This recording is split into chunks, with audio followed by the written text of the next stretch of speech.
Baik, saat ini sudah me jam menunjukkan pukul 5.36 ya. Kita sudah kasih tenggang waktu 5 menit untuk menunggu. Nampaknya kita mulai saja ya.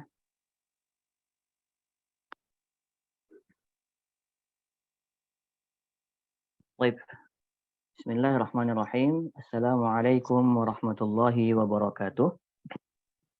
Waalaikumsalam Alhamdulillah, warahmatullahi wabarakatuh. alhamdulillahi bari'in nasam wa khaliqil lawhi wal qalam.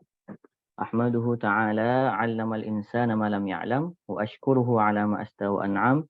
وأشهد أن لا إله إلا الله وحده لا شريك له له الملك وله الحمد وهو على كل شيء قدير وأشهد أن سيدنا ونبينا محمد عبد الله ورسوله صلى الله وبارك وسلم عليه الهادي إلى السبيل الأقوم وعلى آله وأصحابه ومن سار على نهجه إلى يوم القيامة أما بعد.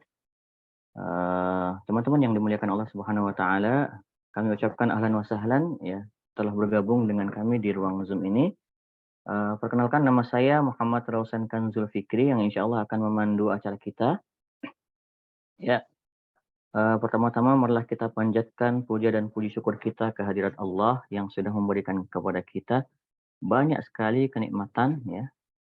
Bahkan salah satu wujud kenikmatan itu adalah berkumpulnya kita ya, meskipun dalam ruang Zoom ini ya.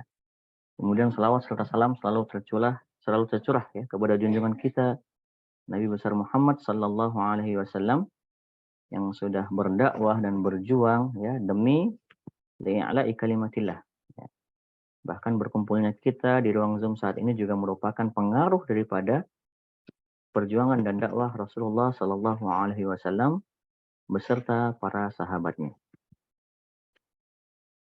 Nah, insya Allah pada pagi yang berbahagia ini kita akan membahas tentang salah satu tokoh ya, salah satu tokoh yang sangat fenomenal. Ya. Beliau adalah ya nanti akan dibahas oleh Ustadz Usama. Nah, kan tapi sebelum itu saya akan membacakan sedikit susunan acara yang akan kita lewati pada pagi hari yang berbahagia ini. Nah, nanti akan kita buka, kemudian akan ada tilawah ya. Kemudian akan ada sambutan ya, nanti akan ada sedikit sambutan dari Ketua CMI Kota ya. Kemudian langsung materi yang akan disampaikan oleh Ustadz kita, Ustadz Usama. Kemudian ada tanya jawab, kemudian penutup.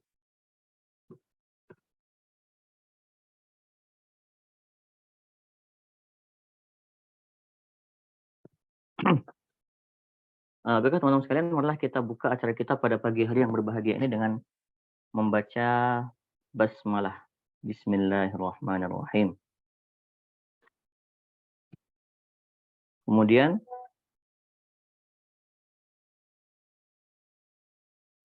yang kedua adalah tilawah ya.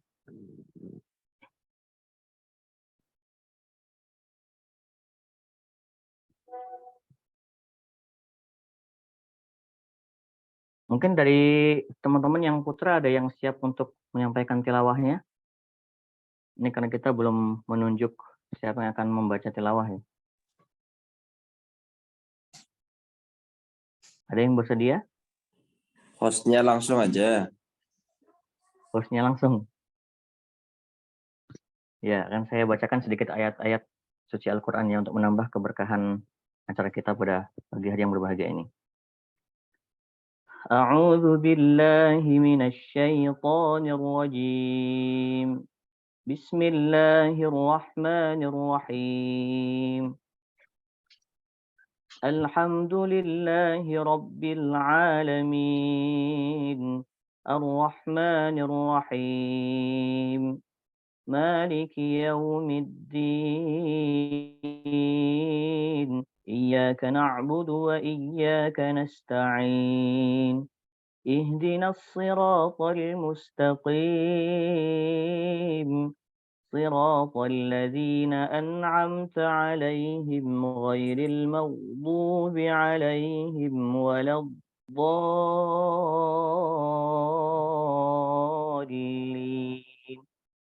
Amin.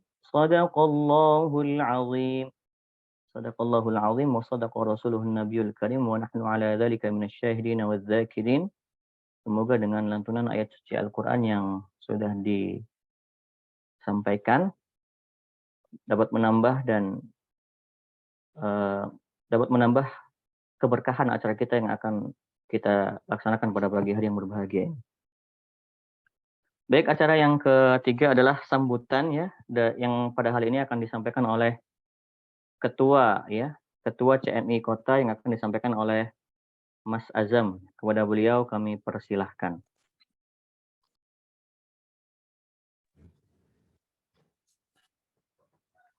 Bismillahirrahmanirrahim. Assalamualaikum warahmatullahi wabarakatuh. Innal hamdalillah nahmaduhu wa nasta'inuhu wa na'udzu billahi min syururi anfusina wa min sayyiati a'malina may yahdihillahu fala mudhillalah wa may yudlilhu fala hadiyalah. Asyhadu an la ilaha illallah wa asyhadu anna Muhammadan abduhu wa rasuluh. Puji syukur kehadirat Allah Subhanahu wa taala yang telah memberikan kita kesempatan pada pagi hari ini untuk bisa berjumpa bersama dalam ruang Zoom. Yang pertama kami haturkan terima kasih kepada seluruh panitia yang telah menyelenggarakan segenap kajian yang insya Allah pada pagi hari ini kita mengikhtiarkan kajian ini akan kita laksanakan secara serial gitu ya. Jadi hari ini adalah episode yang pertama. Nah, harapannya teman-teman semua bisa menggali gitu ya. Bisa menggali keteladanan dari tokoh-tokoh yang insya Allah pada pagi hari ini sudah hadir narasumber kita yang kami hormati Ustadz Usama Abdurrahman, serta bisa juga menambah sakofah kita sebagai mahasiswa utamanya di Jogja kayak gitu. Saya mewakili cendekia muda Indonesia yang ada di kota Jogja, punya harapan kepada teman-teman semua semoga kajian ini menjadi sarana untuk menambah kebaikan kita semua. Amin amin ya rabbal alamin. Mungkin itu yang bisa saya sampaikan. Mohon maaf apabila dalam agenda ini banyak kekurangan yang mungkin tidak berkenan di hati peserta semua. Terima kasih. Cukup sekian dari saya. Assalamualaikum warahmatullahi wabarakatuh. Waalaikumsalam warahmatullahi wabarakatuh. Ya, kami ucapkan terima kasih dan jazakumullah khair kepada Mas Azam yang sudah menyampaikan sambutannya ya. Sebelum kita masuk kepada materi ya, saya akan sampaikan bahwasanya yang akan membersamai kita pada kajian hari ini dan sampai 4 pertemuan berikutnya ya, sebagai pengetahuan buat teman-teman sekalian bahwasanya kajian kita ini akan kita adakan dalam 5 pertemuan ya. Jadi nanti ada 5 tokoh yang insya Allah akan kita kaji bersama ya, karena memang salah satu ya cara ya agar kita bisa membangkitkan ya kebangsaan, keumatan itu adalah dengan memiliki figur ya tokoh yang mana memang sudah memiliki andil besar dalam membangun sebuah peradaban. Nah, insya Allah pada pagi hari yang berbahagia ini kita akan membahas tentang Haji Umar Said Cokro Aminoto ya.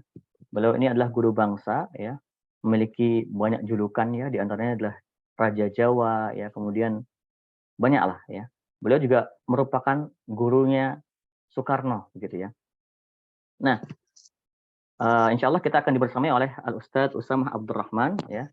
Saya akan bacakan sedikit biografi beliau. Ya, beliau lahir di Sleman ya, tanggal 3 Juni 1994. Beliau menamatkan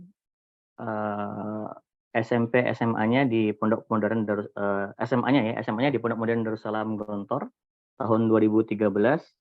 Kemudian melanjutkan ke Universitas Darussalam pada Fakultas Syariah ya pada tahun 2017, kemudian menamatkan ya S2-nya di Islamic Philosophy ya, filsafat Islam ya tahun 2022.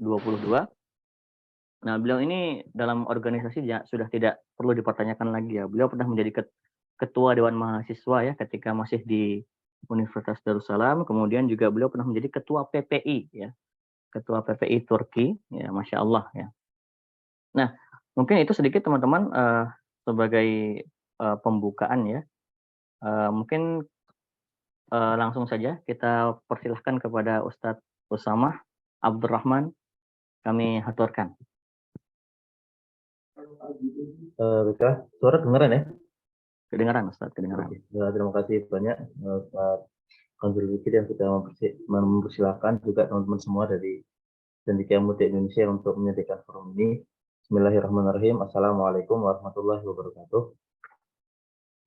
Innal hamdalillah alhamdulillahi hadana li hadza wa ma kunna linahtadiya laula an hadana Allah, asyhadu an la ilaha illallah wa anna muhammadan abduhu wa rasuluh. Allahumma fa'alna ma 'allamtana wa 'allimna ma yanfa'una warzuqna uluman tanfa'una fid dunya wal akhirah. Sebelum kita masuk kepada materi, izinkan saya untuk ngasih sedikit latar belakang penyelenggaraan acara ini ya, atau bagaimana saya terlibat gitu, karena beberapa pekan yang lalu saya ada ketemu dengan Ustaz Kanzul Fikri, kemudian sharing-sharing tentang banyak hal, kemudian muncul ide diskusi tentang tokoh sejarah ini untuk mengisi agendanya CMI. Dan kalau di saya pribadi memang sejarah ini sangat penting ya, dan saya harap teman-teman juga begitu, terutama ketika saya kurang lebih 4 tahun di Turki ya, sejak 2018 sampai 2022. Di antara kebiasaan baru saya yang saya miliki di Turki itu ziarah ya, ziarah ke makam-makam tokoh gitu, mulai dari tokoh yang kekinian di Turki seperti Necmettin Erbakan gitu dan lain sebagainya, juga tokoh-tokoh yang jauh yang lama gitu. Kebetulan saya berada di kota Konya, di sana ada makamnya Maulana Jalil Rumi gitu. Saya mungkin setiap bulan paling tidak sekali itu ziarah ke sana. Bahkan ketika ada tamu atau apapun butuh ditemani ke sana, ya saya temani dan seterusnya. Tapi selain dari ziarah makam-makam para tokoh itu, ada juga fenomena yang saya rasa menarik gitu ya. Di Turki itu ada banyak sekali perpustakaan ya, atau pusat kepemudaan gitu, yang gratis itu diakses oleh masyarakat ya, untuk masuk ke sana. Dan pasti di sana ada perpustakaannya yang umum terbuka gitu. Dan di perpustakaan itu, atau perpustakaan ini maknanya bukan rak terlalu banyak isinya buku yang sebanyak itu ya. 1, 2, 3 rak saja, tapi ada buku-bukunya. Nah, itu pasti ada gitu. Dan di rak-rak itu pasti ada buku tokoh-tokoh bangsa mereka gitu. Najib Fazal, kemudian Sezai Karapat dan lain sebagainya. Jadi saya rasa akses masyarakat Turki kepada sejarah itu besar gitu. Dan itu modal mereka membangun dirinya. Dan itu sangat mahal ya. Dan itu modal maknawi. Dan modal maknawi itu mendasari modal-modal lain yang materi gitu. Dan sejarah itu sebegitu pentingnya karena dia bisa kita ibaratkan sebagai kalau kita memanah gitu ya. Kan sekarang memanah lagi tren ya. Itu kan kita kalau kita ingin melesakkan anak panah kita itu jauh ke depan dengan sangat cepat, kita harus menarik busurnya sekuat mungkin ke belakang gitu. Jadi kalau dia mau maju sekencang mungkin, syaratnya adalah menariknya sekencang mungkin juga. Itu kira-kira sejarah punya pengandaian. Jadi kalau kita nggak bisa punya tarikan yang kencang ke belakang, kita tidak akan mungkin melesat ke depan. Begitupun dalam apa ya, Al-Quran juga ada perumpamaan yang luar biasa ya, tentang pohon. Kan diumpamakan bahwa agama Islam itu ibarat sajarah thayyibah ya, kasajaratin thayyibatin. Asluha sabitun wa far'uha fis sama. Kalau sebuah pohon itu mau menjulang tinggi ke angkasa ya, mau punya eh, eh, dahan, ranting, daun, bunga, buah yang menjulang ke angkasa sehingga banyak gitu, bisa rimbun dan seterusnya, dia harus juga punya akar yang menghujam dalam ke bawah, ke dalam tanah gitu. Begitupun kita, kalau kita ingin membangun bangsa tanpa memahami akarnya, ya, itu mustahil gitu.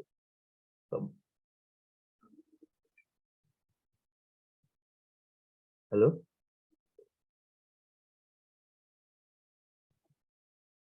Gimana, Ustaz? Ya, masih nyambung. Ya. Jadi dia ada error sedikit gitu ya. Jadi butuh ada kedalaman pemahaman kita terhadap sejarah bangsa kita gitu. Juga karena kalau kita perhatikan ya dalam surat Ibrahim ayat 4 itu Allah berfirman situ bahwa tiap kaum itu Allah utus seorang rasul yang berdakwah kepada mereka dengan bahasa mereka sendiri. Dan mereka menjelaskan kepada bangsanya itu, kepada kaum itu, ya apa-apa yang perlu mereka pahami dari agama. Jadi sejauh kita memahami sejarah Rasulullah, sejarah Nabawiyah, para sahabat, sejauh dan sedalam itu pula kita harus paham sejarah tokoh-tokoh kita sendiri. Karena saya berpikir ya seperti Maulana Jazil Rumi yang mungkin kita dengar namanya ya, begitupun Imam Syafi'i, Imam Al-Ghazali, itu mereka adalah ulama-ulama besar yang sebenarnya adalah ulama bangsanya. Tapi pemikirannya luas sehingga dinikmati juga oleh bangsa-bangsa yang lain gitu, yang juga muslim. Begitupun di Indonesia, sebenarnya dalam sejarah kita banyak sekali tokoh-tokoh semacam itu yang level pemikirannya tidak kalah ya dan tidak jauh gitu dari pemikiran-pemikiran para tokoh yang kita anggap internasional itu atau dunia itu. Baik di zaman sekarang yang kekinian maupun zaman dulu. Zaman sekarang mungkin kita bisa sebut ya, mungkin di beberapa pertemuan nanti kita bisa sama-sama bahas. Kali ini kita akan bahas Dr. Aminoto, kemudian akan kita bahas juga Ahmad Dahlan dan seterusnya, Hasyim Asy'ari, Muhammad Nasir. Itu adalah tokoh-tokoh yang sebenarnya punya level dunia gitu. Begitupun di masa lalu ya, ada Hamzah Fansuri, ada Nuruddin Ar-Raniri, ada Yusuf Al-Makassari, itu semuanya punya tidak saja pergerakan, tapi juga pemikiran. Karena tidak mungkin pergerakan itu tanpa pemikiran. Ya, tapi karena kita masuk ke fase yang kekinian dulu, maksudnya ke era pergerakan dulu di zaman modern, Indonesia modern, maka saya rasa wajib untuk memulainya dengan Haji Umar Said Cokro Aminoto. Ya. Izinkan saya untuk share screen. Saya susun PPT, belum terlalu sempurna, tapi setidaknya udah jadi basis ya untuk kita sama-sama diskusi. Ustaz Fikri, ini kita sampai jam berapa ya? Afwan izin bertanya. Mungkin 1,5 jam Ustaz maksimal. Oke, kira-kira 30 menit lagian gitu masih bisa ya? Saya persentasenya. Baru setelah itu mungkin 30 menit tanya jawab gitu ya? Iya, boleh. Oke. Jadi kami beri judul presentasi ini dengan host Cokro Aminoto, Haji Umar Said Cokro Aminoto, pemikiran dan perjuangannya. Sebenarnya judul ini adalah judul buku ya tentang Cokro Aminoto yang ditulis beberapa dekade yang lalu. Saya ambil kembali di sini karena saya rasa menarik ya, pemikiran dan perjuangannya. Outline-nya adalah ini, kelihatan ya. Jadi kita akan membahas tentang info umum tentang Cokro Aminoto, kemudian gerak perjuangannya, baru pemikirannya yang mendasari gerak perjuangan itu. Ada beberapa referensi yang bisa diakses untuk membaca Cokro Aminoto. Hanya saja saya mengambil di 2 ya, untuk tidak terlalu banyak. Yang pertama di websitenya Jejak Islam untuk Bangsa ada 2-3 artikel membahas tentang Cokro Aminoto. Kemudian yang satunya adalah tulisan kawan saya ini sebenarnya. Michael Marsabes ini menuliskan buku host Cokro Aminoto dari santri menjadi tokoh bangsa. Dan saya rasa buku ini menarik, ya, ini bukunya. Nah, ini satu ketidaksengajaan yang sebenarnya menarik juga. Jadi kira-kira baru beberapa hari yang lalu ya, 2-3 hari yang lalu topik Cokro Aminoto ini kita sepakati. Kemudian kemarin siang itu ternyata teman saya datang ke Jogja dan tinggal di rumah saya, sekarang sama saya nih, Michael Marsabes. Nanti kalau kita bisa diskusi, bisa langsung juga diskusi dengan penulis buku ini, ya. Tapi sedang di samping saya ini. Buku ini menarik kenapa? Karena dia memotret Cokro Aminoto dari sudut pandang yang lain. dari yang selama ini kita ketahui atau umumnya masyarakat ketahui. Ada beberapa pandangan umum yang itu diketengahkan oleh beberapa sejarawan ya. Dan sejarawan Indonesia pada mulanya itu umumnya terpengaruhi sekali oleh pemikiran-pemikiran orientalis. Ya. Di awal buku ini misalkan teman saya ini Michael ini memulai pembahasan Cokro Aminoto dengan mengkritisi satu pandangan ya dari seorang sejarawan bernama Reclef. Reclef ini mengatakan bahwa Cokro Aminoto ini tidak sebagaimana para aktivis keislaman yang lain, para perjuang kemerdekaan yang lain, atau para ulama yang lain, dia tidak cukup memiliki landasan ilmu keagamaan yang cukup. Itu pendapatnya Reclef. Cuma bagaimana, kenapa kok beliau punya pandangan begitu? Ya mungkin tidak perlu disalahkan ya. Yang pertama beliau ini bukan Muslim ya. Yang kedua beliau juga bukan orang Indonesia. Jadi kalau dia punya salah paham terhadap Cokro Aminoto, ya tidak usah heran kita gitu. Yang kita perlu heran adalah ketika kita yang umat Muslim dan orang Indonesia serta-merta menerima itu gitu. Memahami juga, mengikuti, menyetujui bahwa Cokro Aminoto ini tidak cukup punya pandangan keislaman yang dalam. Gitu. Hanya karena kita tidak cukup melihat beliau membahas keberislaman yang problemnya itu adalah kita itu sekarang punya cara pandang siapa sih yang tepat disebut ulama gitu. Siapa itu ulama? Ulama itu kita pandang umumnya adalah orang yang paham fikih. Gitu. Jadi seseorang yang bisa menjelaskan hukum halal haram, memberikan dalil dan memberikan keterangan instan. Ini halal, ini haram. Nah, itu sepertinya dia yang ulama gitu.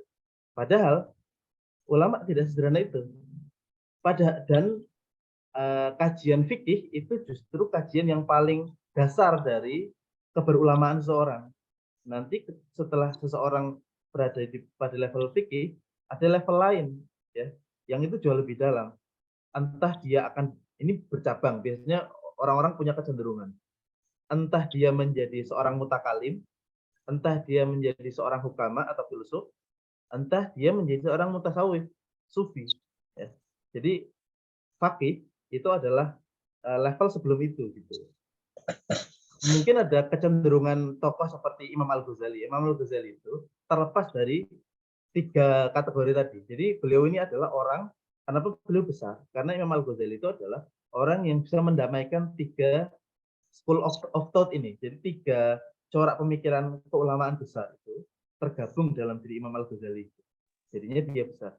Nah, begitupun Cokro Aminoto. Cokro Aminoto itu memang kita tidak bisa menemukan cara beliau memberikan fatwa-fatwa halal haram. Tapi dari buku-buku yang beliau miliki, terutama di bukunya Islam dan Sosialisme, itu nampak sekali betapa kedalaman beliau untuk membaca masalah yang melingkupi masyarakat Indonesia saat itu, dan bahkan bukan sekedar masyarakat Indonesia, masyarakat dunia. Karena hampir semua ulama di dunia itu punya pandangan yang khusus terhadap sosialisme. Misalkan Said Qutb ya misalnya, atau Jalaluddin Al-Afghani, saya lupa. Ada bukunya Al-Adalah Al-Ijtimaiyah gitu, keadilan sosial gitu. Itu cara pandang para ulama tentang sosialisme yang memang saat itu digadang-gadang merupakan ideologi yang bisa menghadapi kapitalisme. Nanti di akhir kita akan sedikit menyinggung tentang pemikiran beliau dalam sosialisme. Oke, kita masuk dulu dari info umumnya ya. Nanti ada beberapa isu lain yang memframing Cokro Aminoto, sambil jalan barangkali bisa kita sitir. Kalau tidak ya nanti ditanya jawab atau di pertemuan selanjutnya. Selanjutnya, untuk pengetahuan ya, beliau ini lahir di Desa Bakur. Bakur ini ada perbedaan pendapat, ada yang menganggapnya bagian dari Madiun, tapi umumnya beranggapan dia bagian dari Ponorogo di akhir abad ke-19 ya, tepatnya di tahun 1882. Dan beliau ini adalah putra kedua dari seorang keluarga priayi ya. Ayahnya adalah Cokro Aminoto dan kakeknya adalah seorang kiai besar, ulama besar. Atau dia adalah keturunan langsung dari Kiai Ageng Hasan Besari. Kiai Hasan Besari ini adalah pendiri dari Pondok Pesantren Tegal Sari. Pondok Pesantren Tegal Sari ini adalah pondok pesantren yang legendaris, ya. Karena dia ini digadang-gadang dikatakan sebagai pondok pesantren terbesar yang pernah ada dalam sejarah Indonesia dan sebagainya. Beliau juga kakeknya juga pernah menjadi Bupati Ponorogo pada masanya, ya. Kemudian istrinya juga adalah putri dari Wakil Bupati Ponorogo. Beliau kemudian akhirnya meninggal di Jogja, ya, di Pak Kuncen, ya, itu sekitar SMA 1, ya, di seberangnya Pasar Kelitian. Pada tahun 34, ketika beliau berumur 52 tahun, masih sangat muda. Beliau setelah mengikuti rangkaian agendanya SI di Banjarmasin. Pendidikan beliau ini di antara cara pandang yang salah dalam membaca Cokro Aminoto itu adalah karena latar belakang pendidikan beliau langsung dilompati, jadi langsung ke Ospia, ya, Sekolah Pamong Praja di Magelang. Tapi tidak dibaca bagaimana beliau menghabiskan masa kecil beliau dan bagaimana pendidikan dasar dan menengah awal beliau itu diisi gitu. Dan penjelasannya sederhana, beliau ini keturunan priai dan priainya itu priai yang santri. Karena sebenarnya kan kita ini punya itu kalau tidak salah teorinya Clifford Geertz, ya, yang membagi masyarakat Jawa menjadi dua bagian, santri dan abangan. Sebenarnya tidak terlalu tepat, ya, begitu, ya. Karena misalkan seperti Cokro Aminoto ini, bagaimana dia? Dia ini sebenarnya ya abangan, ya santri gitu. Maksudnya dia ini ada di tengah-tengah masyarakat yang tidak, yang berinteraksi juga dengan kaum santri. Nah, masa kecil beliau ada di lingkungan pesantren Tegal Sari, dan tidak perlu dipertanyakan lagi bagaimana lingkungan pesantren itu mendidik cara pandang Cokro Aminoto kecil gitu, sehingga dia memahami Islam itu dalam dan komprehensif gitu, itu sejak kecil gitu. Nah, menariknya ini memang pesantren Tegal Sari ini adalah cikal bakal pesantren Gontor saat ini. Jadi Gontor itu tidak tiba-tiba ada di tahun 26. Dia sebenarnya mengemban misi matinya Tegal Sari di awal abad 20. Karena kiainya saat itu di penghujung Tegal Sari itu memang wafat muda. Sementara anak-anaknya itu masih terlalu muda untuk meneruskan, gitu, ya. Nah, di pesantren Tegal Sari itu muncul banyak tokoh sebenarnya. Ada Sunan Pakubuwono II, ya. Ada Raden Ngabei Ronggowarsito yang kita tahu sebagai salah satu pujangga terbesar terakhir. Kemudian bahkan Pangeran Diponegoro pun itu juga bisa kita sebut pernah nyantri di sana. Karena kita kalau melihat sejarahnya banyak, ya, bahkan seperti Sultan Agung dan seterusnya, itu hampir semuanya raja-raja Mataram Islam terutama, itu punya akses terhadap pesantren ini gitu. Karena dari sanalah muncul atau dikader pejuang-pejuang bangsa. Nah, menariknya sejak kecil, apalagi ketika dia tumbuh dewasa, dia ini menolak simbol-simbol pemujaan atau feodalisme. Dia ini menentang lapun dodok, ya, berjalan jongkok di depan bangsawan dan seterusnya. Tapi memang setelah dari sana dia melanjutkan studinya di Magelang hingga tahun 1902 dan kemudian bekerja di kantor pemerintahan Belanda di Ngawi, ya, sebagai juru tulis selama 3 tahun. Selama 3 tahun itu pula dia berinteraksi dengan masyarakat sebagai representasi dari pemerintah Belanda. Dan merasakan betapa masyarakat itu mengalami ketidakadilan gitu. Dan akhirnya di penghujung tahun ketiga dia memutuskan untuk berhenti dan dia bahkan melepaskan statusnya sebagai seorang antena, ya. sebagai seorang pamong praja gitu. Dan kemudian menjadi bagian dari rakyat jelata atau bumi putra. Dia berpindah ke Semarang untuk menjadi seorang kuli di pelabuhan Semarang selama sekitar 2 tahun. Baru kemudian dia melanjutkan kehidupannya di Surabaya ya. Pada tahun 1906 ketika dia bekerja sebagai kuli itulah beliau mengalami apa yang beliau sebut dengan hijrah. Beliau hijrah dari yang sebelumnya memang hidup normal gitu ya, meskipun dengan berbagai macam keresahan, hijrah kepada fase perjuangan.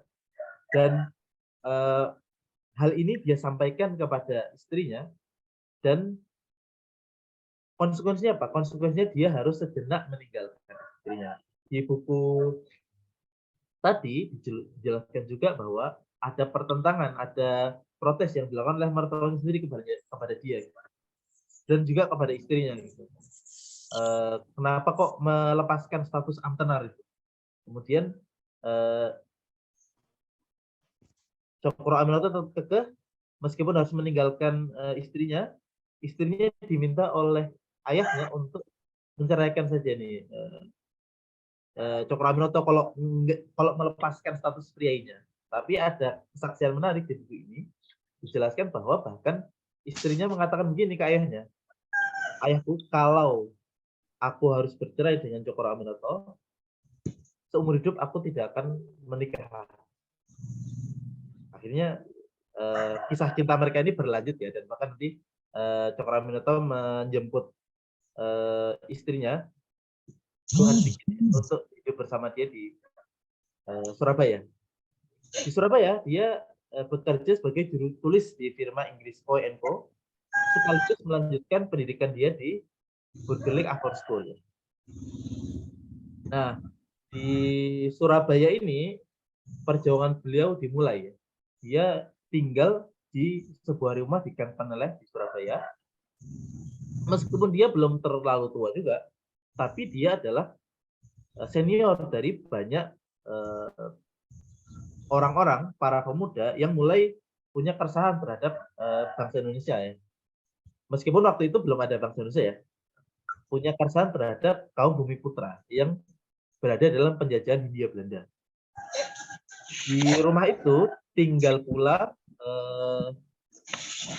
banyak pemuda yang kemudian kita kenal sebagai tokoh pendiri bangsa. Atau dalam versi yang lain juga tokoh perusahaan bangsa. Misalnya ada Musso, ada Alimin, ada Kartosuwiryo, ada Darsono, dan ada Soekarno. Semuanya umumnya merepresentasikan ideologi masing-masing yang berbeda-beda. Nah ini yang kadang-kadang membuat kita membaca Soekarno sebagai orang yang sangat plural, menghargai perbedaan, yang maksudnya adalah kompromi terhadap cara pandang yang di luar Islam, apalagi di luar Ahlussunnah wal Jamaah gitu. Dan itu tidak tepat. Karena apa? Karena orang-orang ini semuanya masih muda gitu, dan masih mencari jati dirinya, masih belajar, masih menyerap ideologi-ideologi, ilmu-ilmu pengetahuan yang ada di sekitarnya. Baru nanti beberapa tahun kemudian mereka mulai mengambil keputusan dan mengambil langkah perjuangan, ada di pihak yang mana gitu ya. Ada di pihak yang sangat kiri, ada di pihak yang sangat kanan, ada di pihak yang dipandang tengah gitu. Nah itu cara yang menurut saya lebih bijak untuk membaca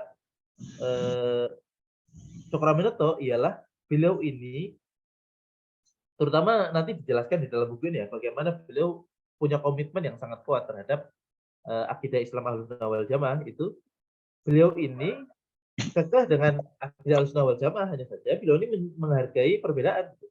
Beliau ini membuka ruang untuk diskusi, membuka ruang untuk perkembangan pikiran. Semuanya bisa baca apapun selama itu mengembangkan diri dan penting untuk dibahas. Maka beliau mengeluarkan satu ungkapan yang kita sama-sama pernah dengar ya tentu ya. Jika kalian ini jadi pembesar, menulislah seperti wartawan dan bicaralah seperti orator. Dikatakan bahwa para muridnya ini memang partisipasi dengan banyak petuah beliau, termasuk petuah yang ini, termasuk Bung Karno. Dan itu yang menggerakkan Bung Karno untuk menjadi seorang orator yang sangat handal gitu ya. Kalau kita nonton filmnya Cokro Aminoto, itu kan tersirat itu film Cokro Aminoto karya ini ya, dari Nugroho ya kalau nggak salah. Itu kan tersirat di situ seorang yang disebut sebagai Kusno, kalau tidak salah. Yang itu sebenarnya adalah Soekarno ya.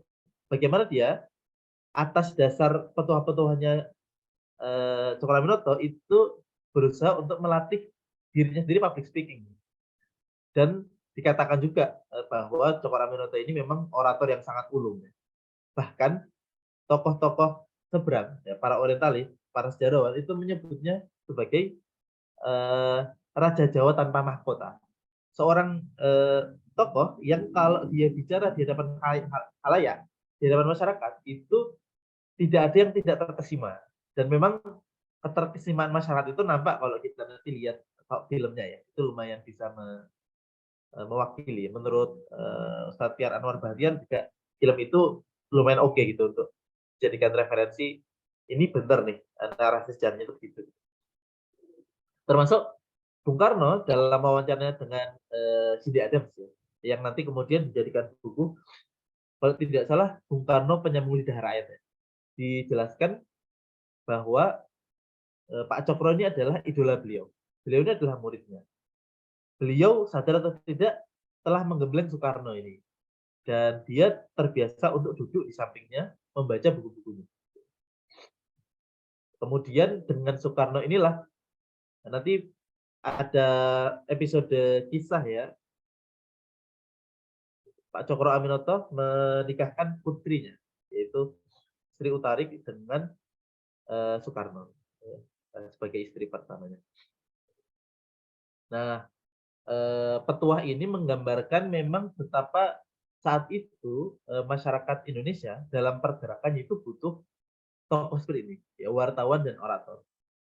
Saya rasa kebutuhan kita akan wartawan yang benar dan orator yang baik itu masih kita butuhkan saat ini dan mungkin selamanya. Kemudian gerak perjuangannya. Jadi selama beliau berada di rumah Paneleh di Surabaya itu, banyak juga tokoh yang mendatangi beliau. Ya. Termasuk Kiai Haji Ahmad Dahlan tercatat pernah ke beliau. Berikut itu pun Tan Malaka, Agus Salim, dan Darsono. Maka ada beberapa pihak yang mengatakan bahwa Tan Malaka adalah juga murid beliau.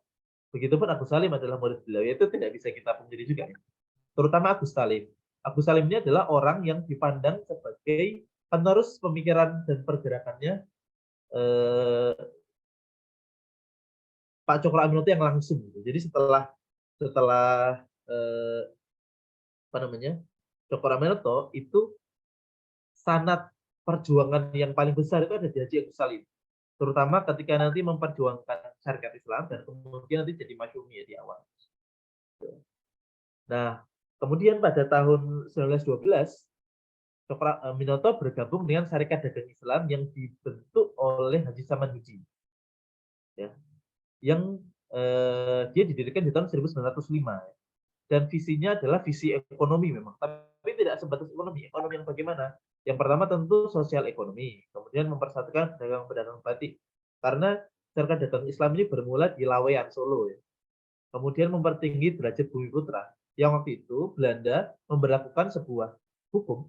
Nah, hukum ini kalau teman-teman buka kitab Undang-Undang Hukum Perdata, itu kan masih terpakai ya. KUHP itu, KUH Perdata maksudnya. Itu masih nampak itu di awal itu dijelaskan bahwa ada 3 golongan ya. Jadi masyarakat yang mendiami Nusantara ini atau mendiami Hindia Belanda saat itu terbagi jadi 3. Yang pertama itu adalah kaum Belanda itu sendiri. Yang kedua itu kaum tengah ya. Tengah ini ada yang bukan keturunan peranakan, yaitu Cina dan Arab. Yang ketiga itu adalah Bumi Putra. Dan hukum diberlakukan terhadap 3 pihak ini berbeda. Termasuk bagaimana para pedagang Bumi Putra itu bisa menjalani usahanya, itu ada perlakuan yang berbeda dalam konteks hukum perdata. Nah, tapi dalam praktek di masyarakatnya, di pasar-pasarnya itu jauh lebih parah lagi. Diskriminasi dan seterusnya. Itulah yang membuat Syarikat Dagang Islam itu perlu dibentuk dan berjuang. Tapi yang menarik karena dia juga punya visi memajukan agama dan sekolah-sekolah Islam. Bagaimana kita tahu sekolah-sekolah Islam waktu itu baru bergeser ya, masih pesantren yang mainstream, namanya pendidikan pribumi itu pasti pesantren, itu nggak kepikiran yang lain itu. Cuma memang sambil jalan mulai muncul bentuk-bentuk sistem pendidikan lain yang berusaha untuk berhadapan langsung dengan sistem pendidikan yang dibentuk oleh Belanda, seperti sekolah-sekolah Muhammadiyah dan seterusnya. Kemudian setelah Haji Samanhudi, Hosho Karaminoto menggantikan beliau. Nah, sebelum kita lanjut, saya mau coba agak sedikit refleksi tentang Haji Samanhudi ya, yang sangat penting ya. Jadi di websitenya Jejak Islam untuk Bangsa itu juga ada penjelasan tentang bagaimana akhir hayat Haji Samanhudi. Ya. Dan ini jujur untuk saya pribadi membuat saya terenyuh ya, tersentuh. Bagaimana Haji Samanhudi itu ternyata di ujung hidupnya itu bangkrut ya. Seluruh modal usaha yang dia miliki dipersembahkan untuk dakwah gitu. Dipersembahkan untuk perjuangan, dipersembahkan untuk membiayai seluruh aktivitas syarikat dagang Islam. Yang membuat sampai-sampai dia tidak memikirkan kepentingan diri dan keluarganya gitu. Sehingga ada di websitenya Jejak Islam untuk Bangsa dijelaskan oleh seorang yang bernama Haji Sulaiman, yang di nafas-nafas terakhirnya Haji Samanhudi itu dia berada di ujung atau berada di sisi Haji Samanhudi ya. Betapa kondisi beliau itu sangat yang menyedihkan ya. Maksudnya kalau kita tahu beliau punya peran yang sebegitu besar untuk perjuangan kemerdekaan Indonesia melestarikan dengan Islam, karena akhir penghujung hidupnya itu kan kita membayangkan dia juga dalam keadaan yang tenang gitu, keluarganya ada di sisinya dan makan dan seterusnya tidak sulit gitu. Itu yang kita bayangkan. Tapi ternyata tidak. Oke, kita lanjutkan ya untuk Cokro Aminoto. Ketika Cokro Aminoto bergabung di SI tahun 2012 dan seketika menjadi ketua, nah, kemudian Syarikat Dagang Islam berubah menjadi Syarikat Islam dan berubah haluannya dari sesederhana atau sekedar ekonomi menjadi gerakan keumatan yang menyeluruh gitu, di seluruh isinya. Dan untuk menjelaskan betapa pentingnya penyematan sifat Islam setelah kata syarikat itu, saya rasa ada ilustrasi yang menarik ya di tetraloginya Pramudia Anantatur ya, terlepas dari bagaimana kita mempersepsikan beliau dan karya-karyanya, tapi di seri keduanya di Jejak Langkah itu dijelaskan bagaimana Islam itu menjadi sebuah kata yang mempersatukan. Jadi kalau kita sebut Islam, sebenarnya kita sedang menyebut perjuangan melawan penjajahan, perjuangan melawan ketidakadilan gitu. Karena bingung kalau tidak Islam kata apa lagi. Jadi Islam itu adalah simbol pribumi, simbol perjuangan, gitulah kira-kira. Nah, menariknya Syarikat Islam ini adalah sebuah gerakan perjuangan yang menempuh jalur konstitusional. Jadi keberadaannya itu legal secara hukum di mata pemerintah Hindia Belanda. Bahkan dia membentuk sentral Syarikat Islam. Ya. Jadi cabang-cabang yang ada di seluruh Indonesia itu disatukan dalam sentral ini. Dan Cokro Aminoto memimpin sentral Syarikat Islam itu. Bahkan Cokro Aminoto melalui pergerakannya sentral Syarikat Islam, karena jalurnya adalah konstitusional, dia adalah orang pribumi pertama yang masuk dalam Volksstraat, masuk dalam semacam parlemen Hindia Belanda saat itu.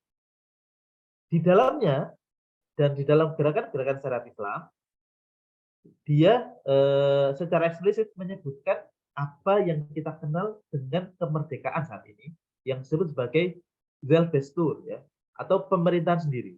Itu tuntutan Syarikat Islam, sentral Syarikat Islam. Dan dalam perjalanan Syarikat Islam itu memang banyak sekali permasalahan yang dihadapi, termasuk permasalahan buruh. Ya. Ketika kita bicara perbudakan, maka sebenarnya yang menjadi objek perbudakan paling besar itu kan buruh ya. Kalau pedagang itu nggak terlalu kena gitu. Karena pedagang itu di jalan-jalan dan seterusnya ya sendiri. Kalau kita lihat beberapa film-film yang punya latar belakang sejarah, kita akan lihat bahwa pedagang-pedagang itu ya dagang kayak biasa gitu. Meskipun nanti ada dalam konteks yang makro, yang industri, nanti ada diskriminasi, ya, perlakuan khusus terhadap yang tidak berputra gitu. Tapi sebenarnya pedagang itu relatif oke. Entrepreneur itu kan selamanya sebenarnya santai ya. Mau buka jam berapa, tutup jam berapa, kan tergantung. Kalau dia nggak rajin, dia nggak banyak untung gitu aja. Tapi kalau buruh nggak gitu. Buruh itu dia ketika bekerja diatur oleh sebuah jam dan punya kompensasi yang diatur oleh perusahaan di mana dia bekerja dan seterusnya. Sehingga perbudakan berlaku di situ. Nah, ada yang disebut dengan Jawa Dwipa ya, sebuah gerakan untuk menghadapi permasalahan buruh tadi dimulai dari penyetaraan bahasa. Jadi bahasa Jawa sebagaimana kita kan punya kasta ya, punya strata ya. Bagaimana dia bisa dipersatukan jadi setara. Nah, itu di titik itulah syariat Islam bergerak. Dan SI ini adalah menurut para sejarawan kekinian ya, yang bergeser atau yang berpindah ya dari pendekatan sejarah yang sebelumnya sekedar Indonesia sentris menjadi juga Islam sentris. Nah, ini menarik ya. Terutama dibahas di awal buku Cokro Aminoto ini tentang tren bergerak dari sekedar Indonesia sentris ke Islam sentris. Sebenarnya terminologi ini tidak sepenuhnya tepat karena nanti tentu menimbulkan masalahan ya, terutama bagi kalangan minoritas yang nggak muslim. Cuma begini, saya rasa narasi yang dibawa di buku ini di awal tepat ya. Ketika kita berusaha untuk menjelaskan narasi sejarah, kan kita menjelaskan sejarah dan menarasikannya.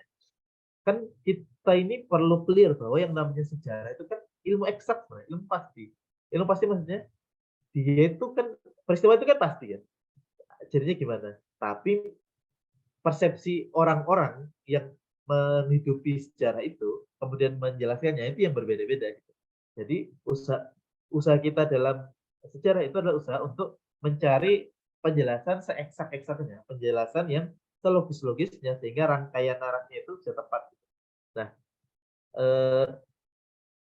kenapa bergerak dari Indonesia sentris ke Islam sentris? Penjelasannya adalah karena usaha untuk mengindonesiakan narasi sejarah dari yang sebelumnya sangat barat ya atau sangat orientalis itu punya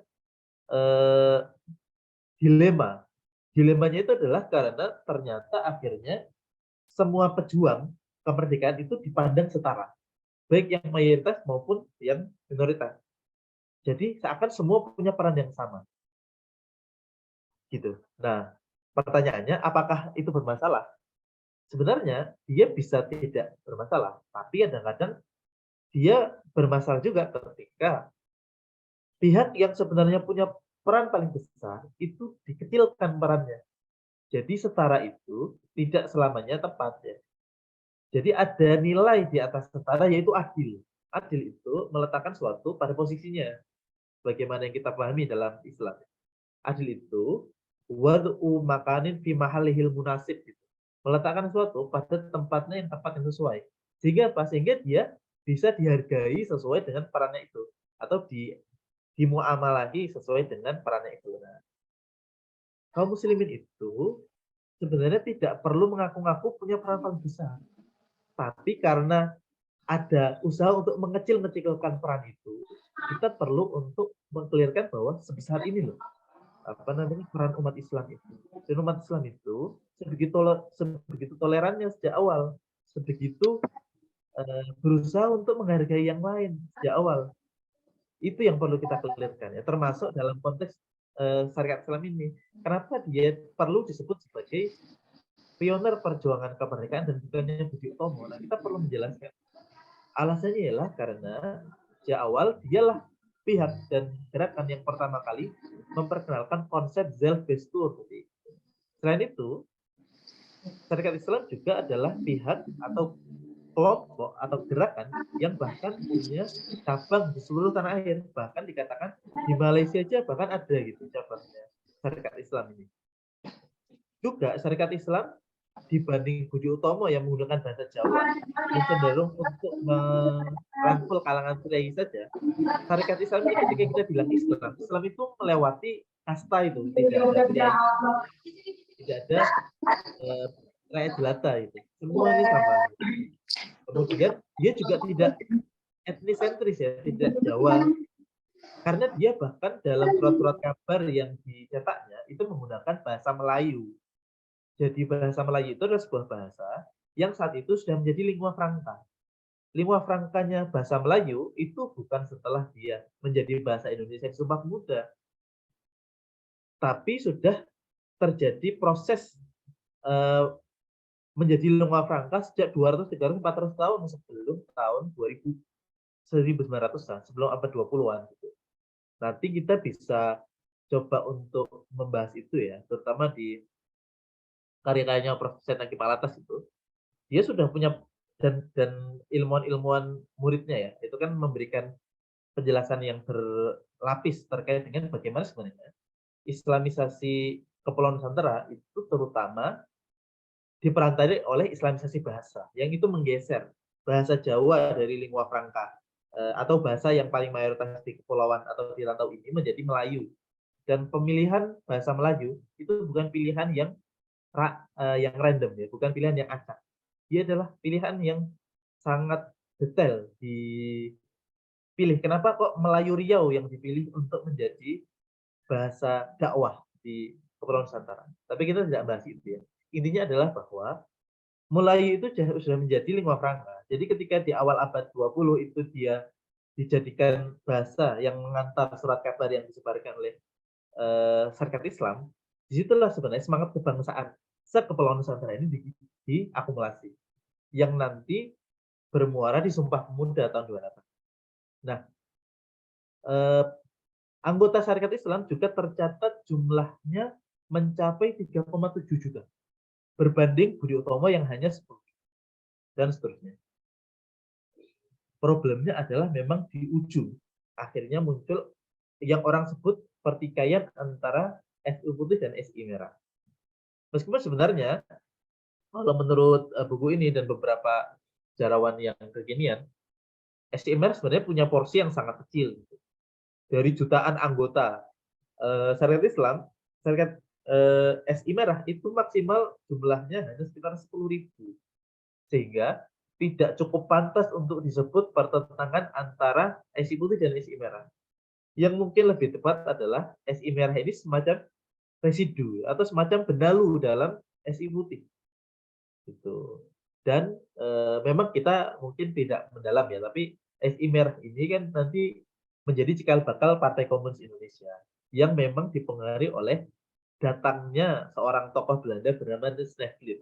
Snevely ini juga ya dalam beberapa konteks pelarian juga ya dari Belanda karena punya permasalahan yang berkaitan dengan isu politik di sana. Sebagaimana kita tahu, di Belanda itu juga ada dinamika politiknya. Pertentangan antara kaum libertarian dengan yang lain gitu. Bagaimana kaum libertarian itu mulai mengangkat isu politik etis ya, yang sebenarnya itu ya sebenarnya tidak etis amat ya. Nanti politik etis ini merubah cara Hindia Belanda memuamalahi banyak negara jajahnya termasuk Indonesia. Bagaimana katanya mereka menyediakan pendidikan dan seterusnya. Sebenarnya tidak begitu juga ya. Mereka hanya melanjutkan penjajahan mereka hanya saja dengan cara yang lain. Gitu ya. Snevely begitu, karena dia ini adalah faksi komunis dari Belanda ya, yang nanti mempengaruhi banyak Semaun, Musto, Alimin, Darsono dan seterusnya. Itu kemudian nanti akhirnya mendirikan PKI ya. Dan menciptakan berbagai macam pemberontakan juga tahun 26, di tahun 47, bahkan puncaknya ketika kemerdekaan di tahun 65 gitu. Nah, ini saya kepikiran masuk sini ya. Sekilas saja. Jadi dunia saat itu termasuk di Indonesia itu sedang berada dalam pergulatan pemikiran ya. bagaimana penjajahan itu, kolonialisme, yang di-backup oleh ideologi kapitalisme dan ideologi materialisme itu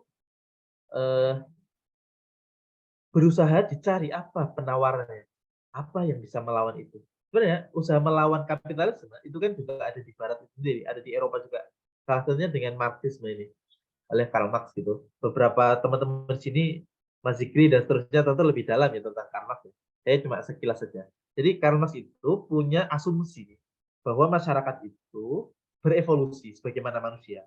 Masyarakat itu berevolusi dari komunis primitif menuju zaman perbudakan, menuju feudalisme, menuju kapitalisme, menuju sosialisme. Jadi fase tidak fase itu ada dua pihak, ada yang menindas dan ada yang tertindas.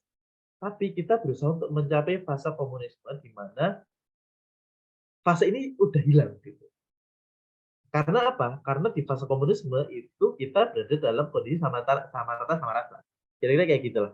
Kalau kita mau jelaskan secara singkat. Nah, masalahnya usaha untuk sampai ke komunisme ini memerlukan satu tools ya, yaitu pertentangan kelas. Yang ini harus dimanifestasikan, harus diwujudkan dengan apa yang disebut sebagai gerakan revolusioner. Gerakan yang segera, cepat, hancurkan, runtuhkan gitu. Nah, itu yang diangkat oleh Marxisme dan itu yang menjadi corak banyak sekali gerakan komunisme di seluruh dunia termasuk di Indonesia. Kenapa dia sangat dekat dengan anarkisme ketika dipraktekkan? Karena kalau tanpa saringan, komunisme punya asumsi begini, pertentangan kelas dan revolusioner tadi. Revolusi itu beda dengan evolusi. Kalau evolusi itu pergerakan atau perubahan yang perlahan. Sementara revolusi itu perubahan yang cepat segera. Kapan lagi? Harus sekarang waktunya kita ambil momentum sekarang atau tidak sama sekali. Ya kira-kira kayak gitulah jargon-jargonnya. Dan seterusnya. Nah, tapi kemudian Cokro Aminoto dipandang Cokro Aminoto membaca masalah itu sehingga dia menghadirkan sebuah pemikiran yang bernas dalam rangkaian buku Islam dan Sosialisme. Meskipun buku ini tidak mudah. Saya coba membaca itu nggak mudah gitu. Selain bahasanya juga udah berubah, kata-katanya dan seterusnya. Tapi kontennya itu juga nggak sederhana gitu. Tapi beliau mewanti-wanti ya. Karena Karl Marx ini ada kata-kata yang begini ya. Kalau tidak salah nanti teman-teman berarti agama itu ialah kebutuhan otak yang dibuat oleh manusia untuk meringankan beban hidup yang sukar ini. Agama itu jangannya rakyat dan masyarakat. Tapi Cokro Aminoto itu mewanti-wanti. Jadi ini sosialisme ini tidak sampai komunisme ya. Beliau menyebut istilah sosialisme. Jangan sampai tersesat karenanya. Dan sosialisme yang Cokro Aminoto maksud adalah mencari keselamatan dunia akhirat. Jadi sosialisme itu menuju ke sana menurut dia. Kemudian ada beberapa petuah Cokro Aminoto yang saya kutipkan di sini untuk sedikit memberikan gambaran pemikiran beliau. Pertama, tentang konsep kapitalisme yang di-backup oleh ide egoisme dan individualisme. Beliau mengatakan obat atau daya upaya yang utama untuk mencegah penyakit yang demikian itu adalah agama. Kalau perbuatan dan pekerjaan manusia tidak dibimbing dan diawasi oleh kepercayaan agama, maka sosialisme akan tersesat dan akan membawa kerusakan bagi manusia. Itu menarik. Jadi ada masalah kapitalisme. Kapitalisme kan modal, ya. Ideologi modal. Bagaimana modal itu bisa diakumulasi oleh orang yang sedikit ada, banyak-banyakan. Dan nggak apa-apa. Ini orang yang sedikit ini punya banyak-banyakan. Karena meskipun mereka mengakumulasi harta sebanyak-banyaknya, mereka akan diregulasi oleh apa yang disebut dengan tangan tak terlihat ya, invisible hand. Jadi dia akan adil sendiri gitu. Karena kan ada persaingan. Orang ini mau kaya, orang ini mau kaya, mereka akan bersaing untuk menciptakan produk terbaik. Jadi produk ini nanti laku dan dia kaya dengan itu. Dan prakteknya nggak sederhana itu sebenarnya. Prakteknya orang mengakali apapun produknya sehingga dia bisa mengakumulasi kapital dan modal sebanyak-banyaknya. termasuk mengakali manusia yang dia pekerjakan. Bagaimana mereka bahkan bisa kita perbudak asalkan aku dapat keuntungan yang paling besar. Nah, itu. Jadi dihadapi dengan sosialisme atau yang paling ujung menurut Marx komunisme, nggak boleh ada kapital. Semuanya harus sama rata, semua orang harus dapat. Nah, kalau sampai ke level itu, nah itu yang diwanti-wanti oleh Cokroaminoto. Ya. Karena apakah agama menganjurkan sama rata sama rasa? Tidak bolehkah kapital itu ada atau dipegang oleh masyarakat dalam perspektif agama? Karena sebenarnya agama punya atau Islam itu merepresentasikan semuanya. Dia memperbolehkan orang punya kapital, punya uang banyak, tapi kan zakat, gitu. Tapi kan infak, tapi kan wakaf gitu. Itu yang sisi dalam Islam yang mencoba untuk menengahi dualisme ini ya, antara kapitalisme dengan sosialisme dan komunisme. Kemudian untuk proses menuju sosialisme ini yang menurut saya penting untuk kita garisbawahi. Orang bisa mendapat kemenangan dengan perdamaian dan orang bisa juga memperoleh kemenangan dengan perang. Tetapi umat yang sangat berbakti kepada Tuhan itulah yang nyata terpanjang hidupnya. Lebih baik sekali mendapatkan kemenangan yang kekal meskipun dengan langkah yang perlahan, ketimbang dengan kemenangan yang terburu-buru tapi tidak seberapa lama dan diperoleh dengan cara yang zalim dan kasar. Itu yang membuat kita paham kenapa syariat Islam itu dalam bergerak secara konstitusional. Jadi dia ngikut hukum Belanda gitu. Dia nggak ngelawan hukum Belanda, dia ngikuti hukum Belanda. Dia pelan-pelan, bahkan dia maksud Volksstraat ya. Cokroaminoto itu masuk ke parlemennya Belanda di Hindia Belanda untuk menyuarakan suara pribumi, tapi dengan apa? Dengan hujah, dengan penjelasan yang universal, dengan penjelasan yang logis yang bisa diterima. Meskipun tidak diterima juga, tapi itu sudah disuarakan dan disuarakan secara elegan dan perlahan, sehingga tidak terjadi efek samping. Ya, kita ini banyak perjuangan yang coba kita lakukan, tapi tidak kita pertimbangkan masa-masa. Akhirnya yang terjadi justru efek samping. Yang kadang-kadang kalau kita pikirkan, mending nggak dikerjain ya waktu itu. Ternyata efek sampingnya jauh lebih besar gitu. Nah, itu yang ternyata kita jadi berpecah begini. Padahal harusnya kemarin kita tuh bisa diskusi lebih lama lagi aja. Terus kita nyepakati, oke, aku nggak sejauh itu ideku bisa tersalurkan. Tapi at least kita nggak sepecah ini sekarang. Nah, itu yang ini dalam konteks yang paling parah itu adalah bagaimana sebuah keputusan yang dilakukan diambil secara terburu-buru itu menimbulkan korban jiwa gitu. Dan itu dalam sejarah umat manusia, bahkan sejarah Indonesia sendiri banyak.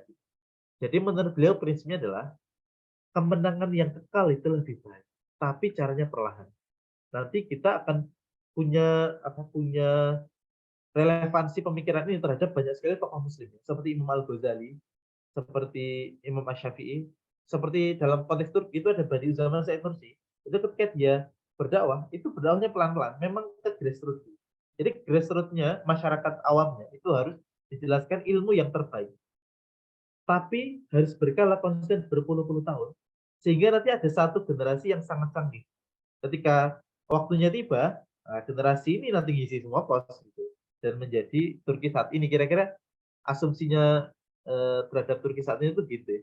Disiapkan sejak 50 tahun yang lalu generasinya. Kemudian sekarang ya tinggal ngisi posisi. Kemudian tentang kemerdekaan sejati. Melepaskan sehala rakyat daripada penghambaan macam apa jua ialah dengan jalan kemerdekaan berasaskan keislaman. Seperti yang diterangkan. Jadi kemerdekaan atau kebebasan itu bukan kebebasan yang sebebas-bebasnya, tapi ada core-nya, yaitu core-nya bagi kita umat muslim itu ya Islam itu sendiri. Gitu ya kira-kira, dan ini sebenarnya sudah di ujung pembahasan kita kali ini, penutup ini ya, satu trilogi dari Cokroaminoto yang saya rasa penting untuk kita dalami maknanya.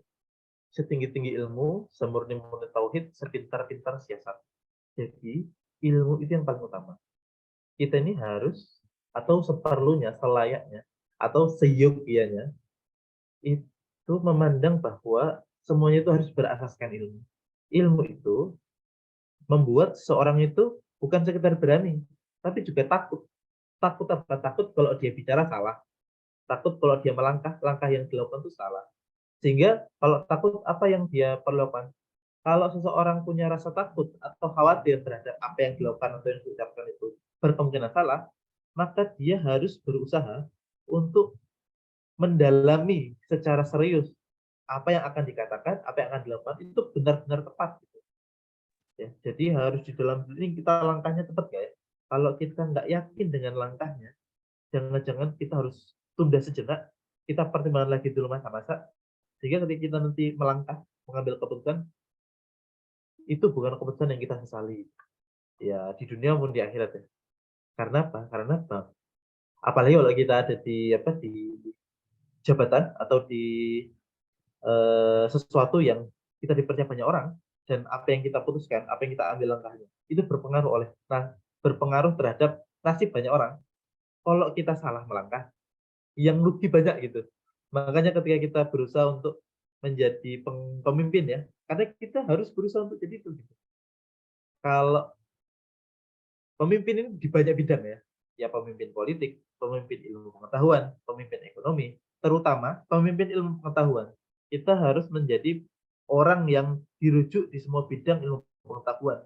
Sehingga kalau kita diminta mimpin, kita udah punya ilmunya gitu. Kalau kita diminta mimpin, kita punya ilmu, nah, disitulah kita nanti akan, kalau kita nggak takut, kita akan mengambil keputusan yang bisa jadi merugikan banyak orang. Ya, setinggi-tinggi ilmu, semurni-murni tauhid, sepintar-pintar jasad, semoga ini menjadi bekal dan prinsip yang bisa kita pegang bersama dalam hidup ya, dalam menjalani perjuangan kita masing-masing. Mohon maaf kalau ada salah kata dan kurang. Billahi taufiq hidayah. Wassalamualaikum warahmatullahi wabarakatuh.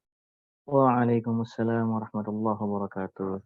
Jazakumullah khair. Terima kasih kami ucapkan kepada Ustadz Usama atas pemaparannya ya, yang masya Allah sekali ya. Ini saya cukup yang paling berkesan dari penyampaian Ustadz Usama tadi tentang Cokro Aminoto adalah bahwasanya ketika beliau berani melepaskan status kebangsawanannya ya untuk perjuangan kemerdekaan Indonesia begitu. Kemudian juga yang paling menarik bagi saya tadi adalah konsep Zelvestur ya namanya ya, Zelvestur atau pemerintahan yang dipegang oleh rakyat sendiri begitu. Nah itu masya Allah sekali ya. Baik, mungkin ada yang ingin bertanya, bisa langsung angkat tangan atau melalui chat bisa juga. Kita buka mungkin satu pertanyaan dulu ya. Ada yang mau bertanya?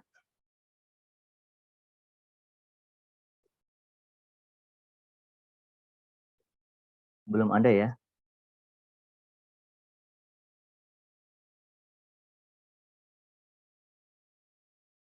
Mohon maaf ya, ini masih pagi udah materinya agak berat ya. Investor, Marxisme.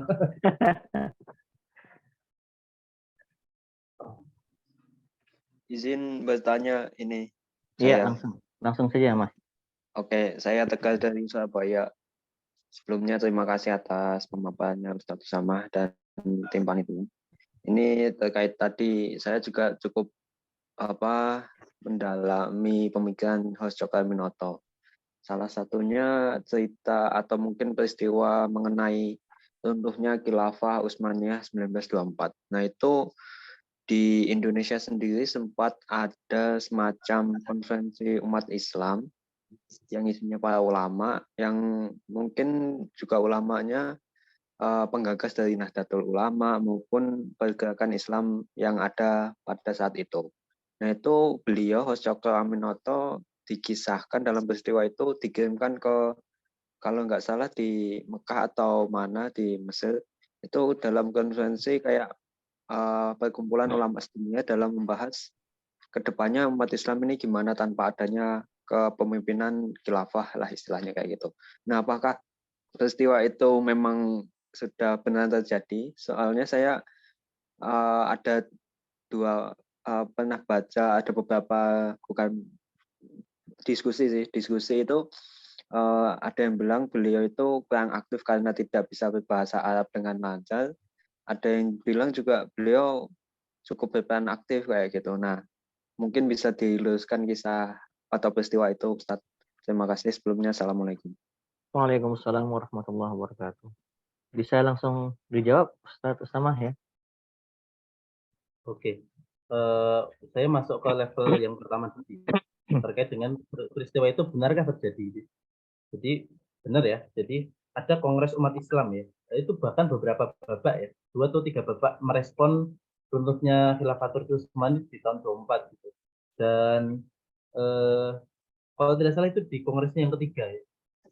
Itu di waktu itu merespon rencana diselenggarakannya kayak konferensi umat Islam sedunia di Mekah ya. Dan waktu itu ulama-ulama Indonesia berkumpul waktu yang di Surabaya ya. Surabaya dari berbagai macam latar belakang. Itu Proklamator itu dan Agus Salim ya. Mas Masud kan?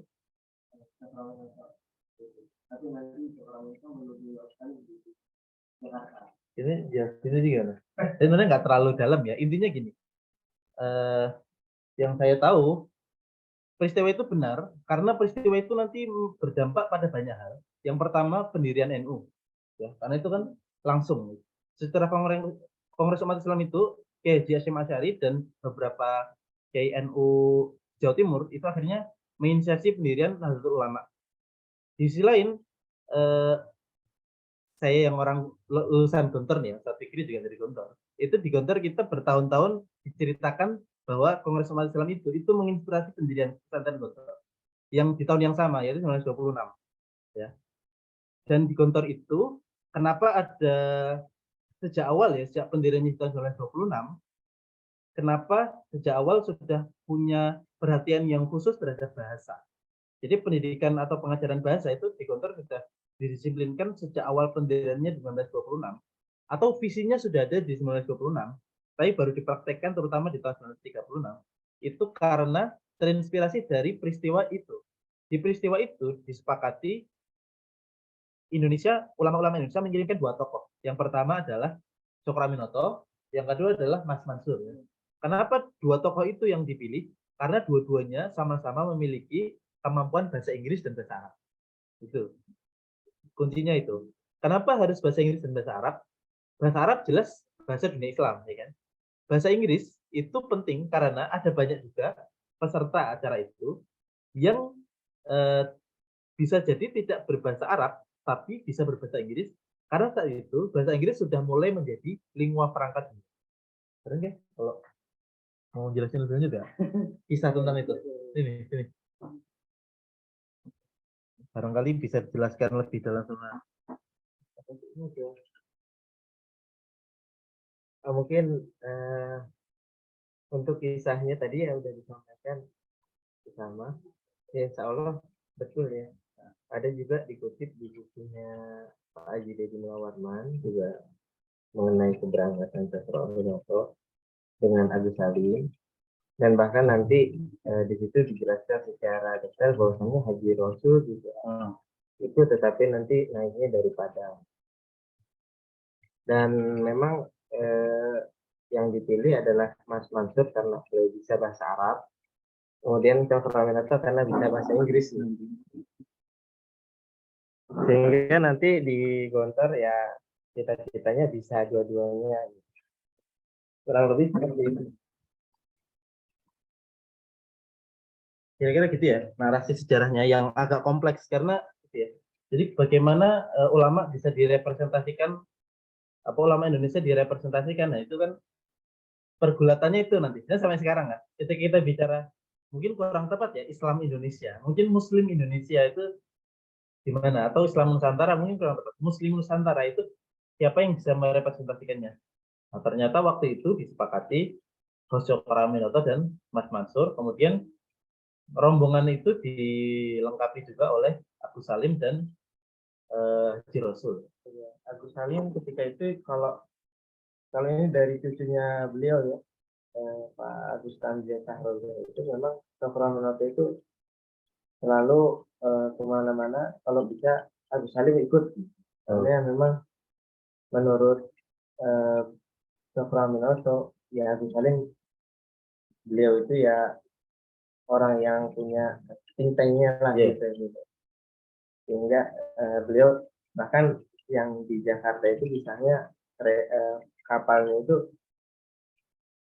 harus menunggu sampai beberapa hari Untuk menunggu Agus Salim. Agus Salim. Ya gitu ya. Nanti kan kita akhirnya tahu ya, ini tokoh berjuluk Grand Old Man ini. Iya. Ini kan Agus Salim ini kan ya kader utamanya Cokroaminoto ya, yang nanti jadi pejuang utama kemerdekaan, menjadi Menteri Luar Negeri pertama, dan banyak sekali ya kerja-kerja diplomasi, ya lobby dan seterusnya itu banyak yang gol di tangan Agus Salim ini karena kemampuan diplomasi yang luar biasa yang sudah sejak berpuluh-puluh tahun sebelum kemerdekaan itu dikader oleh Cokroaminoto. Kira-kira gitu ya, mungkin insya Allah jangan. Ini Mas Mikael Margabesia yang nulis buku tadi. Kalau masih bisa dicari di entah Toga Mas, entah di Social Agency dan seterusnya. Oke. Iya. Gimana, sudah terjawab, Mas? Tadi siapa yang bertanya? Ya sudah ya. Kemudian ada satu pertanyaan lagi, Ustadz, masuk ini. Buku-buku apa tentang sejarah dan tokoh nasional yang rekomendasi untuk dibaca? Gimana itu, Ustadz? Mungkin yang paling gini, karena kan sejarah itu nggak sedikit ya, ada banyak ya tulis ya. Cuma tadi umumnya kan sampai mungkin 1-2 dekade lalu masih sangat Indonesia sentris ya, atau sebelumnya sangat orientalitis gitu. Habis itu jadi Indonesia sentris gitu. Jadi yang membandingi itu dulu itu adalah Buya Hamka. Buya Hamka punya buku sejarah umat Islam ya, punya buku juga dari perbendaharaan lama. Ada juga beliau merevisi pandangan tentang Tuan Kurau. Ada buku beliau tentang itu juga gitu. Buya Hamka ya, yang awal-awal, yang mencoba untuk mengimbangi narasi sejarah yang diangkat oleh orientalis maupun para Indonesianis yang agak terpengaruh oleh orientalis itu. Cuma memang secara metodologi banyak yang mengkritik Buya Hamka ya. Kemudian generasi selanjutnya itu Pak Ahmad Mansur Suryanegara ya. Itu ada buku Api Tauhid. Api Sejarah. Api Tauhid yang api sejarahnya beliau. Cuma sama, buku itu juga banyak sekali dikritik. Saya ngobrol sama teman saya sejarah UI ya. Dia bilang, wah ini Mas kalau di tempat kita ini kita buang tempat sampah ada Mas gitu. Tapi saya rasa itu terlalu berlebihan juga. Itu sama ekstrimnya dengan yang orientalis tadi. Jadi ya mungkin sudah ada Islamofobiknya. Jadi kalau yang udah terlalu Islami banget, wah ini jadi sudah benar-benar menafikan sumber sejarah yang sifatnya oral. Jadi kisah turun-temurun itu juga sudah dikesampingkan gitu sama sekali. Padahal kisah turun-temurun itu yang diangkat oleh Buya Hamka.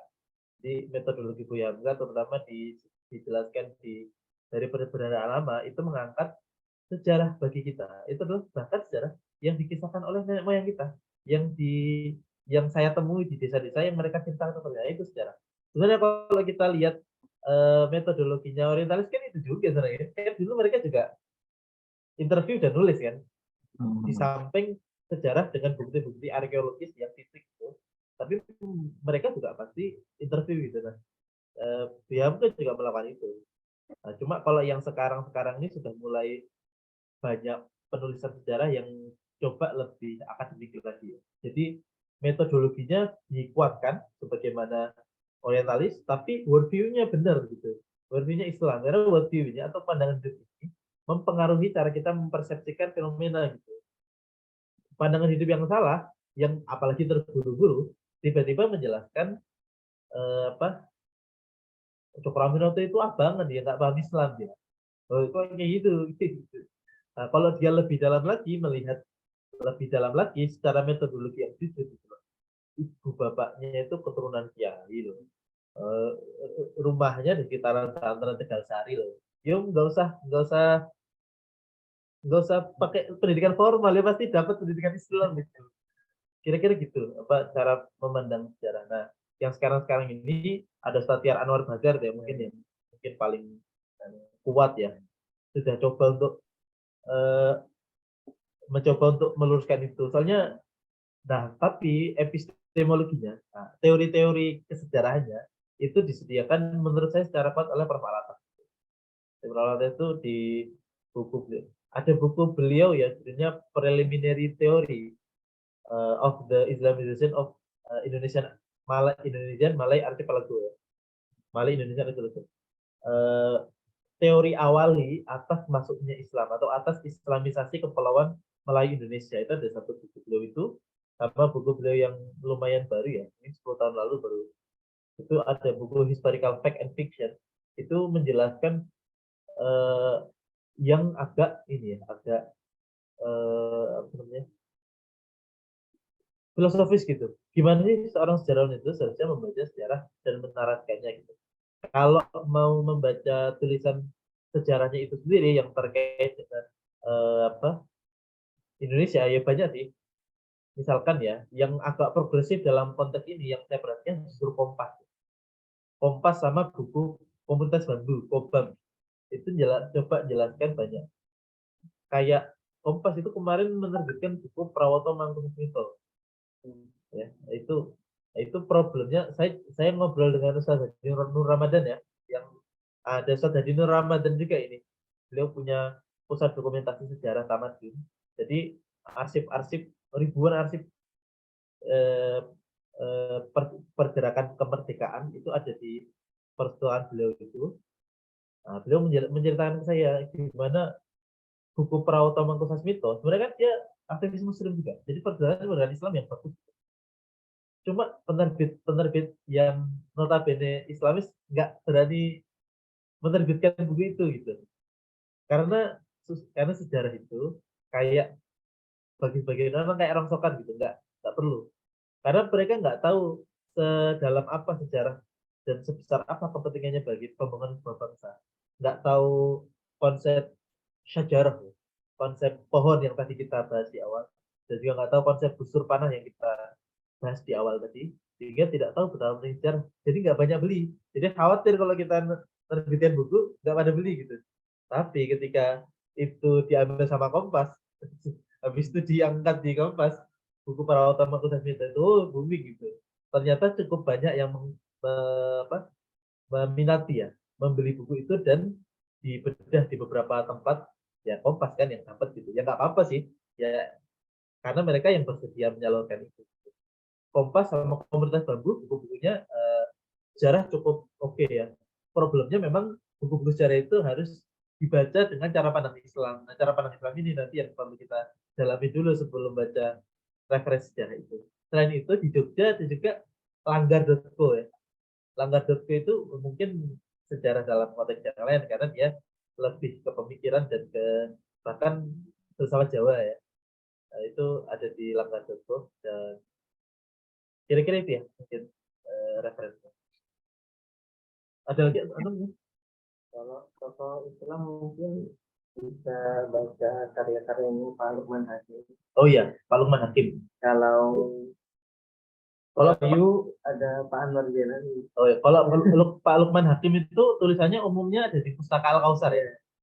Tulisan tentang Pak Natsir terutama itu ditulis oleh Ada Sudirman, ada beberapa lagi, ada Air Baswedan. Oh, Ayat Baswedan ya. Kemudian tadi ya kalau Pro You juga ada Ustaz Anwar Jalan. Iya. Ada buku 50 pendakwah. Iya. Lumayan komprehensif lah ya. Nama-namanya ya, biografinya sedikit. Iya. Itu sedikit. Oke. Mungkin kita buka satu lagi mungkin ya, Ustaz ya. Kalau ada boleh terakhir kali ya. Mungkin satu lagi kita buka pertanyaan ya. Satu orang lagi. Barangkali masih ada. Bisa melalui chat atau langsung saja.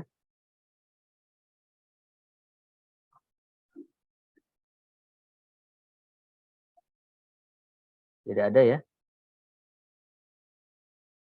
Cukup barangkali bisa dilanjutkan kan masih ada banyak pertemuan kan beberapa pertemuan. Iya, iya. Mungkin ada closing statement dari Ustaz Usama. Oke. Jadi kita itu ketika belajar ya, sebenarnya kita itu kan sedang berusaha untuk mengadapkan diri. Jadi kayak Prof. Walter itu bilang, pendidikan itu adalah pengadaban. Nah, pengadaban itu apa sebenarnya? Adab itu apa? Adab itu sebenarnya adalah praktek berkeadilan. Ya, jadi adil itu adalah kondisi yang ingin kita ciptakan. Untuk bisa mencapai keadilan, yang perlu kita lakukan adalah beradab.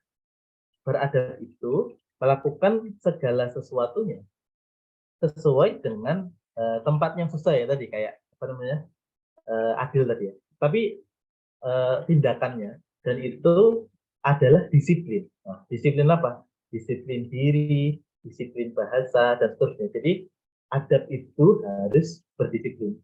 Termasuk bagaimana kita berdisiplin dalam memandang kebangsaan kita, memandang tindakan yang sedang kita lakukan. Kita ini kan berjuang ya, istilah ya. Kita ini sedang dalam perjuangan. Tapi kita harus tahu bahwa perjuangan yang kita lakukan itu bukan kita yang memulainya. Kita ini penerus. Penerus perjuangan siapa? Penerus perjuangan Rasulullah. Ya kan? Yang hidup membentang 14 abad yang lalu. Nah, kan ada bentangan 14 abad ini yang diisi oleh pejuang-pejuang seperti kita di masanya masing-masing. Nah, kita perlu tahu bahwa pejuang di masanya masing-masing itu punya capaian. Yang capaiannya itu perlu kita ketahui. Sehingga ketika kita berjuang, kita tidak seakan-akan mulai dari nol. Itu pentingnya. Makanya kita perlu membahas, apalagi pejuang yang besar, yang kiprahnya benar-benar nyata-nyata punya hasil, yaitu kemerdekaan Indonesia dan persatuan Indonesia. Nah, tinggal kita ini, tantangan kita ini tidak sebesar pejuang zaman dulu. Pejuang zaman dulu ini melawannya masyarakat jahiliyah yang masih animisme dinamisme ya, masih membunuh tumbal dari masyarakat ya, dari warga desa gitu dan seterusnya. Itu kira-kira 700 tahun yang lalu tantangan dakwah gitu. 200 tahun lalu tantangan dakwah gimana? Sekarang tantangan dakwah begini. Kita harus menghadapi tantangan dakwah kita di zaman sekarang berbasis pengalaman yang sudah pernah dialami oleh pejuang-pejuang sebelum kita. Jadi kita ini tidak sendiri, kita ini punya pendahulu-pendahulu yang petuah-petuahnya perlu kita resapi. Sehingga lagi-lagi tadi, kita tidak memulai dari nol, dan kita disitulah bisa beradab terhadap bangsa kita, dalam sejarah kita, dalam perjuangan dakwah. Mungkin itu ya yang bisa kita sampaikan. Semoga bermanfaat. Transaksi. Baik, jazakumullah khair. Ini menarik closing statement-nya ya. Jadi ingat apa Ibnu Khaldun ya dalam muqaddimahnya itu ya, bahwasanya sejarah itu akan terulang, akan tetapi yang berbeda hanya waktu dan aktornya saja begitu. Tapi kami sampaikan bahwasanya teman-teman, insya Allah pekan depan kita akan insya Allah kajian lagi ya. Tokohnya Ahmad Dahlan Ustadz ya, insya Allah ya. Ya, insya Allah ke Ahmad Dahlan nanti. Ya, insya Allah pekan depan kita akan membahas tentang tokoh lain yaitu Ahmad Dahlan. Dan sebelum kita tutup, mungkin ada foto bersama dulu ya, Mbak Witri, Bu Witri. Ya, mungkin bisa ini on cam dulu ya. On cam dulu ya semuanya. Ya. Diharapkan kepada peserta ya untuk membuka videonya. Langsung dihitung saja Bu ya. Ini ada tiga layar ya. Karena di layar masing-masing biasanya beda-beda ya munculnya. Mungkin layar pertama. Boleh senyum. 1, 2, 3. Layar kedua ya. Oh, layar kedua banyak yang masih off. Gak apa-apa deh. 1, 2, 3. Oke, layar terakhir. 1, 2, 3. Oke, jazakumullah. Ya. Monggo, Ustadz Fikri. Iya. Kami ucapkan jazakumullah khair kepada Ustadz Usama dan temannya Ustadz siapa tadi namanya lupa. Ustadz Mikael. Ya, Ustadz Mikael ya, Mahadesi. yang sudah memberikan banyak sekali insight-insight baru ya, terutama terkait tokoh Haji Umar Said ya, Cokro Aminoto. Kemudian kepada para peserta juga kami ucapkan terima kasih atas partisipasinya. Saya sebagai pembawa acara di sini mengucapkan banyak sekali permohonan maaf ya atas segala kesalahan selama memandu acara ini. Nantikan lagi di pekan depan ya, insya Allah di waktu dan jam yang sama. Kalau ada perubahan nanti akan kita infokan. Mungkin kita tutup dengan hamdalah dan doa kafaratul majelis. Alhamdulillah rabbil alamin, subhanakallahumma wa bihamdika asyhadu an la ilaha illa anta astaghfiruka wa atubu ilaik. Billahi taufiq wal hidayah. Wassalamualaikum warahmatullahi wabarakatuh. Waalaikumsalam warahmatullahi wabarakatuh. Sebelum live, mungkin yang belum ngisi presensi, bisa linknya ada di chat ya.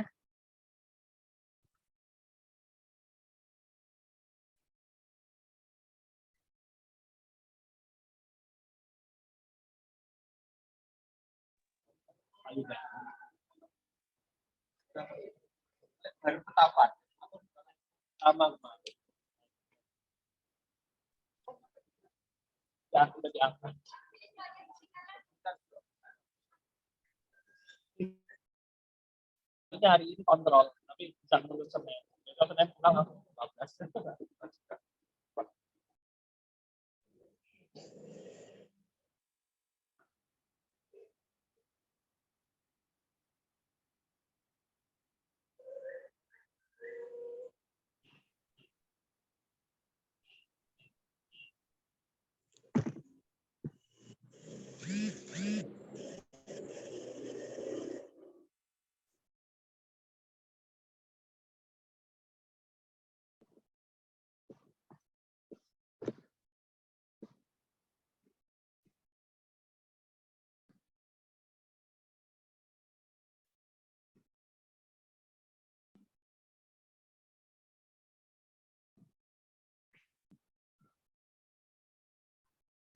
Saya izin end meet ya.